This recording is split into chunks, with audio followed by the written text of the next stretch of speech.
Ouvrez l'œil et gardez-vous de toute espèce de convoitise, parce que même lorsque quelqu'un est dans l'abondance, sa vie ne provient pas des choses qu'il possède. À cause de son avidité, Judas Iscariote est devenu un ignoble traître.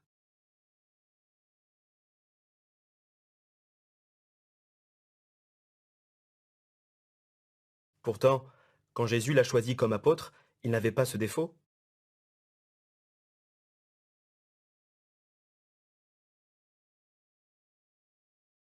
Il était compétent et digne de confiance, puisqu'on lui avait demandé de gérer l'argent du groupe.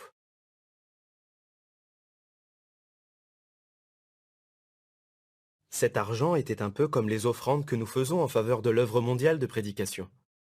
Jésus et les apôtres l'utilisaient pour couvrir leurs dépenses quand ils prêchaient.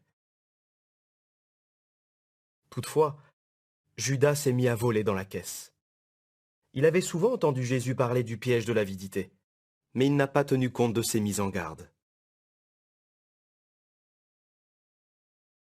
L'avidité de Judas est devenue évidente peu de temps avant la mort de Jésus.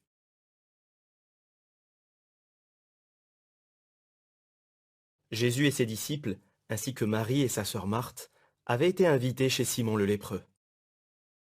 Pendant le repas, Marie s'est levée et a versé sur la tête de Jésus une huile parfumée très coûteuse. Judas et les autres disciples se sont indignés. Les autres disciples ont peut-être pensé qu'il aurait mieux valu vendre cette huile et utiliser l'argent pour aider les pauvres. Mais Judas avait une autre idée en tête. C'était un voleur. Il aurait aimé avoir une autre occasion de se servir dans la caisse. Finalement, son avidité l'a poussé à trahir Jésus pour 30 pièces d'argent, le prix d'un esclave.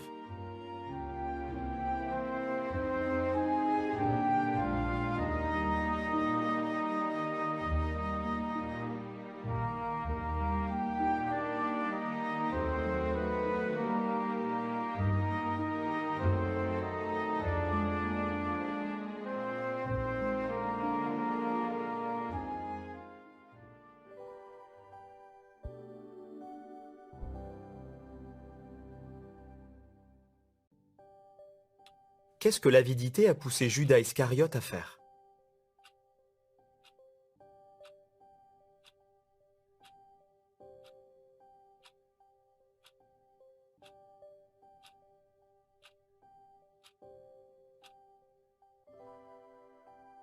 Toutefois, Judas s'est mis à voler dans la caisse.